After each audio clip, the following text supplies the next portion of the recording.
Live to Canberra now, and joining us is CMAX Defence Industry Analyst and Defence Advisor, Tyson Sara. Tyson, good to see you. You're at service this morning. How was it, by the way, before we get into the DSR?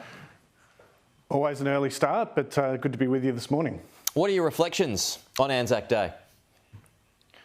I did 3 Anzac days in Afghanistan, and for me, it's a time to remember friends and people that you worked with and the things that you did. I reflect on every year I pick a name at random from the Roll of Honour at the War Memorial as someone to remember, to make sure that of the over 100,000 people that lost their lives for the country, that we remember each of them individually. So this morning I was reflecting on Albert William Evans, who was from the 19th Battalion, who lost his life at Villers-Bretonneux, and thinking about those I served with. So it's is it people you knew or people that you didn't know and you just come to learn about each Anzac Day? Is that what you do, Tyson? Yeah, I just pick a name at random. So it can be from World War I or World War II or any of the conflicts. And I guess the point of it is that there's many people for whom they didn't get the chance to start a family. They didn't get wives, they didn't get sons and daughters, they didn't get husbands. And so over time, there is no one to remember some of those that sit on those plaques at the War Memorial. So I always just take the time to pick someone at random and make sure that they get remembered. Good on you, Tyson. That's cool, man. Just going on to the Defence Strategic Review, we just heard from Phil Thompson. Now, he's a former vet. He's very critical of the timing of the DSR, which comes out the day before Anzac Day. What are your thoughts on that from yourself, someone who also served? I don't have a particular problem with it. I think it's a time to reflect on where we are and the freedoms that we enjoy because of the sacrifices that have been made. I don't have an issue with us discussing issues of national defence or security around this time. In many ways, I think it focuses the mind. I think it's good for us to be considering how we need to spend our nation's resources on national defence at a time when we're also considering the sacrifice that people have made from a human perspective. So I don't have an issue with it. I know that some people may view it as cynical or that the timing is somehow opportunistic. I don't really see it that way, and I'm certainly not offended by it. Okay, so what do you make of the review in general?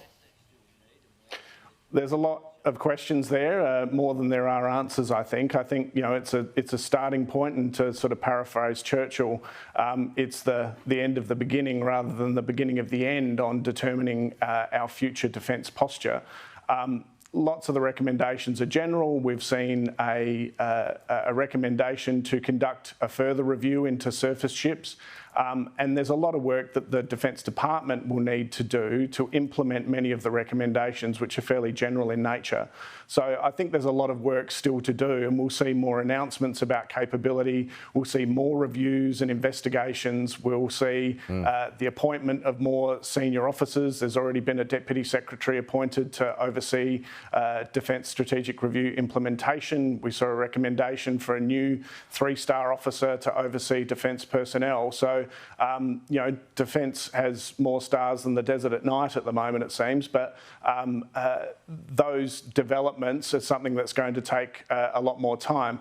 I think people are probably anxious to see what the future force looks like, what the budget will look like to fund that future force. And so for many people, yesterday's review would have been a series of questions rather than a series of answers. Yeah, well, so in that sense for you, Tyson, was it a bit of a damp squib, an anticlimax? I think we've been given fairly good warning that this was a review that would contain a lot of procedural stuff, a lot of opportunities for questions to be asked and reviews to be had. So I'm not too surprised personally, but I am concerned, I think, as the rest of the national security establishment and defence industry are, about seeing what that detail will be. And so at the moment, I'm positive and I'm encouraged by the direction the review points the defence organisation. I guess my concern is the defence organisation's ability to run with that intent and actually deliver on the recommendations of the review. Well, Jackie Lambie, she was very strong on this. this program yesterday. I mean, this was even before that it came out. She was here and she was saying, well, you know, this is all well and good, but we just don't have enough troops. You know, there is a plan in the long run to get us up to 80,000 diggers, but that's not going to be enough. Do you share that criticism? It's hard in a country like Australia for us to field sufficient mass, you know, and to feel like we've got a defence force that's large enough to be able to do the job.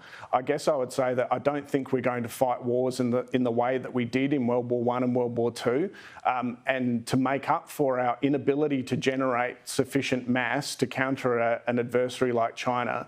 The approach about holding that adversary at greater length from us through the use of longer range weapons, through the use of nuclear submarines, that's our way of mitigating the fact that we're never going to be able to generate enough troops, enough sailors, enough aviators to be able to match a potential adversary. We're a long way off, you know, where some countries find themselves in similarly troublesome neighbourhoods, countries like Finland and Sweden that embrace national service and those things. We're not ready for that, and we don't have that. I don't think the government has that contract with the Australian people yet. But I think developing technology and investing in weapons that can increase the consequences for a potential adversary to make us a less attractive target or for them to not be able to realise their goals, I think that's where the strategy lies. Okay, Tyson Sara, always good to chat, Tyson. Appreciate your time and thanks for your service.